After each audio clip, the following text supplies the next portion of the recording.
सूर्य संवेदना पुष्पे दीप्ति कारुण्य गंधने लब्ध्वा शुभम होलिका पर्वेस्मिन् कुर्यात् सर्वस्य मंगलम। नमस्कार, उदय इंडिया डिजिटल में आपका स्वागत है। मैं हूँ उपाली अपराजिता। रंगों के त्यौहार होली की आप सभी को मंगल कामना। होली का त्यौहार पूरे देश में धूमधाम से मनाया जा रहा है। होली के रंगों में सभी सरावर हो रहे हैं, लेकिन क्या आप जानते हैं कि शरद ऋतु की समाप्ति और ग्रीष्म के प्रारंभ के अवसर पर मनाए जाने वाले होली के त्यौहार के पीछे क्या वैज्ञानिक कारण है? दरअसल भारत का हर व्रत या त्यौहार एक विशेष तिथि को ही मनाया जाता है, जिसका पता पंचांग देखकर चलता है। तिथि के अनुसार त्यौहार मनाने की परंपरा हजारों साल पुरानी है। होली से पहले मौसम सर्द और गर्म एक साथ हो रहा होता है। दिन में गर्मी तो रातें ठंडी होती है। ऐसा वातावरण हानिकारक बैक्टीरिया और विषाणुओं के पनपने के लिए बहुत अनुकूल माना जाता है, क्योंकि वातावरण ज़्यादा गर्म भी नहीं होता और ठंड भी खत्म हो चुकी होती है। ऐसे में जीवाणु और विषाणु को नियंत्रित रखने के लिए होली से 8 दिन पहले यानी होलाष्टक से ही बाहरी गतिविधियां बंद कर दी जाती है। ये सिलसिला होली का दहन तक चलता है, जिसके बाद होलिका प्रज्वलित की जाती है और उसकी परिक्रमा की जाती है। होलिका की अग्नि में जीवाणु और विषाणु जलकर भस्म होने लगते हैं और परिक्रमा करने से आपके शरीर पर मौजूद हानिकारक तत्व भी नष्ट हो जाते हैं।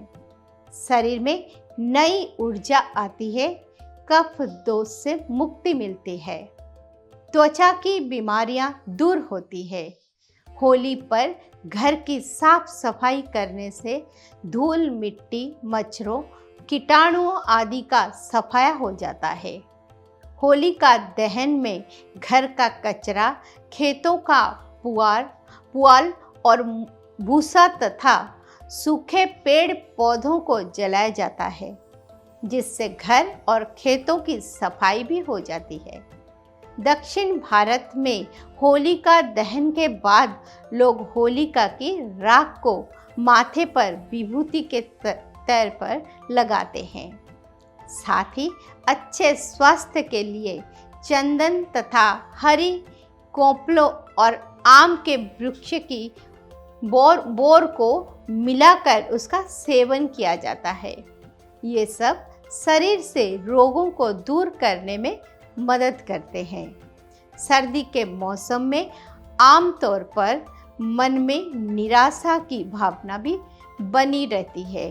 होली का उल्लास सर्दी के मौसम की उदासी, आलस्य, डिप्रेशन इत्यादि को दूर भगाकर शरीर को नई ऊर्जा प्रदान करता है। अब तो खैर केमिकल रंगों का जमाना है, लेकिन पहले होली पर लोग ढाक, पलाश के फूलों या अन्य प्राकृतिक फूलों से रंगीन पानी और विशुद्ध अबीर और गुलाल तैयार किया करते थे, जिसका त्वचा पर अच्छा प्रभाव पड़ता है। साथ ही फूलों के खुशबू से मन सकारात्मक ऊर्जा से भर जाता है। होली पर लगाए जाने वाले रंगों का भी अपना महत्व है।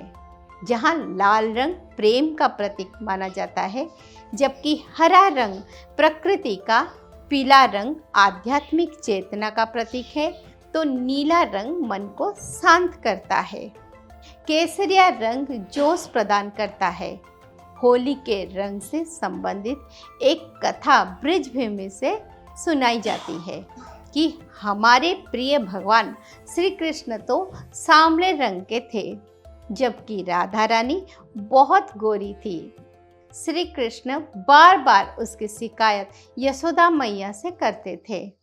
पहले तो उन्होंने हंसकर टाल दिया, लेकिन बार बार शिकायत करने के बाद उन्होंने श्री कृष्ण से कह दिया कि वे राधा को जिस रंग में देखना चाहते हैं वो रंग राधा के चेहरे पर लगा दें।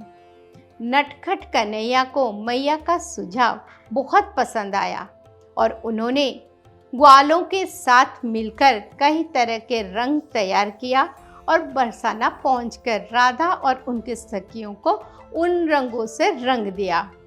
ब्रजवासियों को भी ये शरारत पसंद आई और वो रंगों की होली मनाने लगे। आज भी ब्रिज में होली का त्यौहार सबसे अलग और भव्य तरीके से मनाया जाता है।